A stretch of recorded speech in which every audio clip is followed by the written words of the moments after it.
Hi friends, ಶಾರಿಕಾ ಶ್ರುತಿ home ರೆಸಿಪೀಸ್ಗೆ ಸ್ವಾಗತ.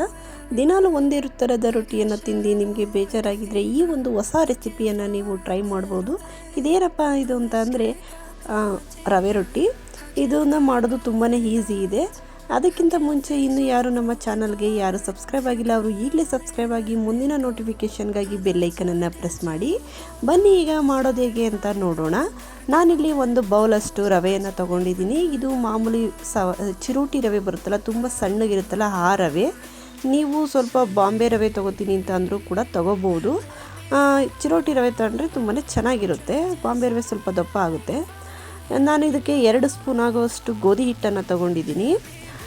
ಇದಕ್ಕೆ ಬೇಕಾಗಿರೋ ಇಂಗ್ರೀಡಿಯೆಂಟ್ಸು ತುಂಬಾ ಕಡಿಮೆನೇ ಇದೆ ಇಲ್ಲಿ. ಮತ್ತು ನಾನು ಒಂದು ಅರ್ಧ ಸ್ಪೂನಷ್ಟು ಜೀರಿಗೆ, ಸಣ್ಣಗೆ ಹೆಚ್ಚಿರುವಂತಹ ಕೊತ್ತಂಬರಿ ಸೊಪ್ಪು ಮತ್ತು ಸಣ್ಣಗೆ ಹೆಚ್ಚಿರುವಂಥ 2 ಈರುಳ್ಳಿ ಇಷ್ಟನ್ನು ತಗೊಂಡಿದ್ದೀನಿ. ನೀವು ಇದ್ರ ಜೊತೆಗೆ ಇನ್ನೂ ಕ್ಯಾರೆಟು ಮತ್ತು ಇನ್ನೂ ತರಕಾರಿಗಳನ್ನು ಬರುವಂಥವು ಕೂಡ ನೀವು ಸೇರಿಸ್ಕೋಬೋದು, ಅಥವಾ ಇಷ್ಟರಲ್ಲೂ ಮಾಡಿರೋ ಕೂಡ ತುಂಬಾ ಚೆನ್ನಾಗಿರುತ್ತೆ.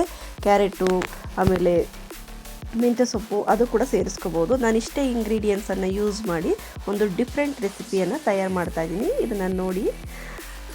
ಈಗ ಈ ಒಂದು ಬೌಲನ್ನು ತಗೊಂಡು ಅದಕ್ಕೆ ನಾನು ಚಿರೋಟಿ ರವೆಯನ್ನು ಹಾಕ್ಕೊಂಡಿದ್ದೀನಿ. ಚಿರೋಟಿ ರವೆಯನ್ನು ಹಾಕಿ ಆದಮೇಲೆ ಗೋಧಿ ಹಿಟ್ಟನ್ನು ಹಾಕಿ ಅದನ್ನು ಚೆನ್ನಾಗಿ ಮಿಕ್ಸ್ ಮಾಡಬೇಕಾಗುತ್ತೆ. ಮತ್ತು ನಾನು ಇದಕ್ಕೆ ರುಚಿಗೆ ತಕ್ಕಷ್ಟು ಉಪ್ಪನ್ನು ಹಾಕ್ಕೋತಾ ಇದ್ದೀನಿ. ಇದನ್ನು ನಾವೇನು ಮಾಡಬೇಕಂದ್ರೆ ಚೆನ್ನಾಗಿ ಮಿಕ್ಸ್ ಮಾಡಬೇಕು. ಏಕೆಂದರೆ ಗೋಧಿ ಹಿಟ್ಟು ಮತ್ತು ರವೆ ಮತ್ತು ಉಪ್ಪು ಎಲ್ಲ ಸಮ ಪ್ರಮಾಣದಲ್ಲಿ ಬೆರ್ಕೊಳ್ಳೋ ಹಾಗೆ ನೀಟಾಗಿ ಇದನ್ನು ಈ ರೀತಿಯಾಗಿ ಮಿಕ್ಸ್ ಮಾಡಬೇಕಾಗುತ್ತೆ. ಈ ಮಿಕ್ಸ್ ಮಾಡೋಕ್ಕಿಂತ ಮಾಡಬೇಕಾದ್ರೇ ನಾವು ಒಂದು ಒಲೆ ಮೇಲೆ ಬಿಸಿ ನೀರನ್ನು ಕಾಯೋದಕ್ಕೆ ಇಟ್ಕೊಂಡಿರಬೇಕು.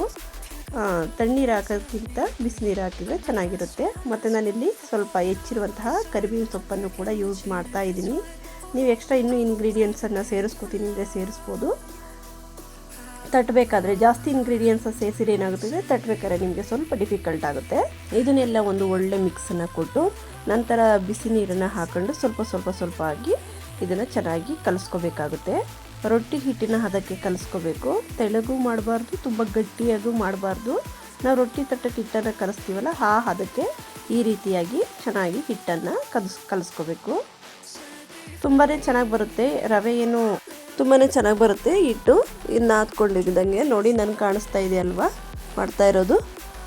ಹೀಗೆ ರವೆಯಿಂದ ಏನು ರೊಟ್ಟಿ ತಟ್ಟಕ್ಕಾಗಲ್ಲ, ಅದು ಬಿಡಿ ಬಿಡಿ ಆಗುತ್ತೆ ಅಂತ ಬಿಡಿ ಏನೂ ಆಗಲ್ಲ, ತುಂಬಾ ಚೆನ್ನಾಗಿ ಬರುತ್ತೆ. ಈ ರೀತಿಯಾಗಿ ಕಲಿಸ್ಕೋಬೇಕು. ಬಿಸಿ ನೀರಲ್ಲಿ ಕಲಿಸ್ಕೋಬೇಕು. ತಣ್ಣೀರಲ್ಲಿ ಕಲಿಸಿದ್ರೆ ಅಷ್ಟು ಚೆನ್ನಾಗಿ ಬರಲ್ಲ. ಬಿಸಿ ನೀರಲ್ಲಿ ಕಲಿಸಿದ್ರೆ ಹಿಟ್ಟು ತುಂಬಾ ಚೆನ್ನಾಗಿ ಬರುತ್ತೆ. ಈಗ ನೋಡಿ, ಈ ರೀತಿಯಾಗಿ ಇದನ್ನು ಸ್ವಲ್ಪ ನಿಮಗೆ ಎಷ್ಟು ಬೇಕು ರೊಟ್ಟಿ ಅದಕ್ಕೆ ಅದನ್ನು ತಗೊಂಡು ಈ ರೀತಿಯಾಗಿ ಸ್ವಲ್ಪ ಕೈಯಲ್ಲಿ ನಾದ್ಕೋಬೇಕಾಗುತ್ತೆ. ರೊಟ್ಟಿಯನ್ನು ತಟ್ಟೋಕ್ಕಿಂತ ಮುಂಚೆ ನೋಡಿ, ನಾನೀಗ ನಾದ್ಕೊಂಡು ಹೀಗೆ ಮಧ್ಯದಲ್ಲಿ ಪ್ರೆಸ್ಸನ್ನು ಮಾಡಿದರೆ ಅದು ಹಿಗ್ಗುತ್ತೆ. ಈ ರೀತಿಯಾಗಿ ಹಿಟ್ಟನ್ನು ನಾವು ಬಿಲ್ಲೆಗಳ ರೀತಿಯಾಗಿ ಮಾಡ್ಕೋಬೇಕು. ಹೀಗೆ ಮಾಡಿಕೊಂಡ್ರೆ ರೊಟ್ಟಿ ತೊಟ್ಟೋ ತುಂಬಾ ಈಸಿಯಾಗಿರುತ್ತೆ. ನಾನು ಇದಕ್ಕೆ ಹಿಟ್ಟು ಹಾಕಿ ತೊಟ್ಟಲ್ಲ, ಇದಕ್ಕೆ ಆಯಿಲನ್ನು ಯೂಸ್ ಮಾಡ್ತೀನಿ. ಈಗ ನೀವು ಇದನ್ನು ತೊಟ್ಟೋದಾದರೆ ಮಣೆ ಮೇಲೆ ತಟ್ಟಿದರೆ ಅಂಟ್ಕೊಬಿಡುತ್ತೆ. ಅದರಿಂದ ನೀವು ಈ ಥರದೊಂದು ಪ್ಲಾಸ್ಟಿಕ್ದು ಒಂದು ಶೀಟನ್ನು ತಗೊಳ್ಳಿ, ಅದಕ್ಕೆ ಸ್ವಲ್ಪ ಎಣ್ಣೆಯನ್ನು ಹಚ್ಚಿ ಈಗ ಹಿಟ್ಟನ್ನು ಹಾಕಿ ಡೈರೆಕ್ಟು ನಾವು ತಿರುಗಿಸಿ ತಟ್ಟಿದರೆ ಆಯಿತು. ಅಂದರೆ ಪ್ಲಾಸ್ಟಿಕ್ನೇ ತಿರುಗಿಸಿದ್ರೆ ಆಯಿತು, ರೊಟ್ಟಿ ತಿರುಗ್ಸೋಕ್ಕೆ ಆಗಲ್ಲ. ಇಲ್ಲಿ ನಿಮಗೆ ಇದು ಮಾಡಲಿಕ್ಕೆ ಸ್ವಲ್ಪ ಕಷ್ಟ ಅನ್ನಿಸ್ಬೋದು, ಆದರೆ ತುಂಬ ಈಸಿ ಇದೆ ಮಾಡಿದರೆ. ನೋಡಿಲ್ಲ, ಸ್ವಲ್ಪ ಕೈಗೆ ಎಣ್ಣೆ ಹಚ್ಕೊಂಡು ತಟ್ಟಿದರೆ ಆಯಿತು. ತುಂಬಾ ಚೆನ್ನಾಗಿ ಬರುತ್ತೆ. ಅಥವಾ ಬಾಳೆದೆಲೆ ಮೇಲಾದರೂ ನೀವು ತಟ್ಕೋಬೋದು. ರೊಟ್ಟಿ ಅದಕ್ಕೆ ತಟ್ಕೊಂಡ್ರಾಯಿತು. ಈಗ ಇದು ರೊಟ್ಟಿ ರೆಡಿಯಾಗಿದೆ. ಈಗ ಈ ಕಡೆ ನಾನು ಹಂಚನ್ನು ಕಾಯಲಿಕ್ಕೆ ಇಟ್ಟಿದ್ದೆ. ಈಗ ಏನಿಲ್ಲ, ಈ ಕವರಿಂದ ನೀಟಾಗಿ ಈ ರೀತಿಯಾಗಿ ಎತ್ಕೊಂಡ್ರೆ ರೊಟ್ಟಿ ಬರುತ್ತೆ. ಈಗ ನಾನು ಅದನ್ನು ಹಂಚು ಮೇಲೆ ಹಾಕ್ತಾಯಿದ್ದೀನಿ. ನೋಡಿ, ಕರೆಕ್ಟಾಗಿ ಹಂಚಿಗೆ ಮೇಲೆ ಕರೆಕ್ಟಾಗಿ ಹಾಕಿದ್ದೀನಿ. ಈಗ ಇದನ್ನು ನಾವು ಸ್ವಲ್ಪ ಹೊತ್ತು ಬೇಯಿಸ್ಕೋಬೇಕು. ಆ ಕಡೆ ಸೈಡು ಬೇಯಿಸಿ ಆದಮೇಲೆ ಮತ್ತೆ ಸ್ವಲ್ಪ ಆಯಿಲನ್ನು ಸರ್ವಿ ಈಗ ನಾವು ಮತ್ತೆ ಇದನ್ನು ಮುಚ್ಚಾಕಬೇಕು. ತುಂಬಾ ಟೇಸ್ಟಿಯಾಗಿರುತ್ತೆ, ತುಂಬಾ ಇಷ್ಟ ಆಗುತ್ತೆ. ಒಂದ್ಸಲ ಮಾಡಿ ನೋಡಿ, ನಿಮಗೆ ಖಂಡಿತ ಇಷ್ಟ ಆಗುತ್ತೆ. ನೋಡಿ, ಇದನ್ನು ಮತ್ತೆ 2 ಸೈಡ್ 2 ಕಡೆಯೂ ಬೇಯಿಸಿದರೆ ಆಯಿತು.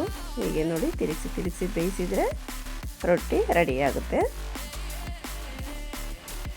ವಾವ್, ನೋಡಿ ಈಗ ರೊಟ್ಟಿ ರೆಡಿ ಆಯಿತು, ಮಸಾಲೆ ರೊಟ್ಟಿ. ಈಗ ನೆಕ್ಸ್ಟ್ ನಾನು ಇನ್ನೊಂದು ರೊಟ್ಟಿಯನ್ನು ಕೂಡ ಅದೇ ರೀತಿಯಾಗಿ ತಟ್ಕೋತೀನಿ. ನೋಡಿ, ತಟ್ಟೋದು ಕೂಡ ತುಂಬಾ ಈಸಿ ಇದೆ.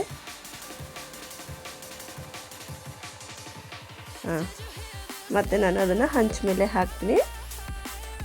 ಹಂಚ ಮೇಲೆ ಹಾಕಿ ಸ್ವಲ್ಪ ಆಯಿಲನ್ನು ಸರ್ವಿ. ನೀರು ಸರ್ವಕ್ಕೆ ಹೋಗ್ಬಿಡಿ, ಅಂಟ್ಕೊಬಿಡುತ್ತೆ. ಆಯಿಲನ್ನೇ ಸರ್ವಬೇಕು, ಒಂಚೂರು ಹಾಕಿ. ಈಗ ತಿರುಗಿಸಿ ಬೇಯಿಸಿದರೆ ಆಯಿತು.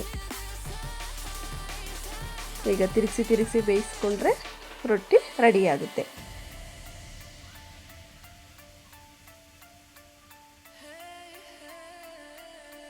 ನೈಟ್ ಟೈಮ್ಗೆ ಮತ್ತು ಮಾರ್ನಿಂಗ್ ಟೈಮ್ಗೆ, ಮಧ್ಯಾಹ್ನ ಟೈಮ್ಗೆ, ಎಲ್ಲ ಟೈಮಲ್ಲೂ ಕೂಡ ತುಂಬಾ ಚೆನ್ನಾಗಿರುತ್ತೆ ರೊಟ್ಟಿ. ನೋಡಿ, ನಾನಿಲ್ಲಿ ಮಾಡಿದ್ದೆ, ತುಂಬಾ ಚೆನ್ನಾಗಿ ಬಂದಿತ್ತು ಮತ್ತು ತುಂಬ ಟೇಸ್ಟಿಯಾಗಿತ್ತು.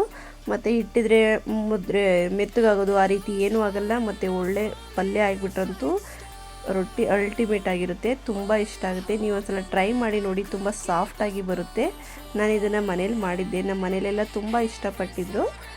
ನೀವು ಒಂದ್ಸಲ ಟ್ರೈ ಮಾಡಿ ನೋಡಿ, ನಿಮಗೆ ಖಂಡಿತ ಇಷ್ಟ ಆಗುತ್ತೆ. ನಿಮ್ಮ ಅನಿಸಿಕೆಯನ್ನು ನನಗೆ ಕಾಮೆಂಟ್ ಮೂಲಕ ತಿಳಿಸಿ.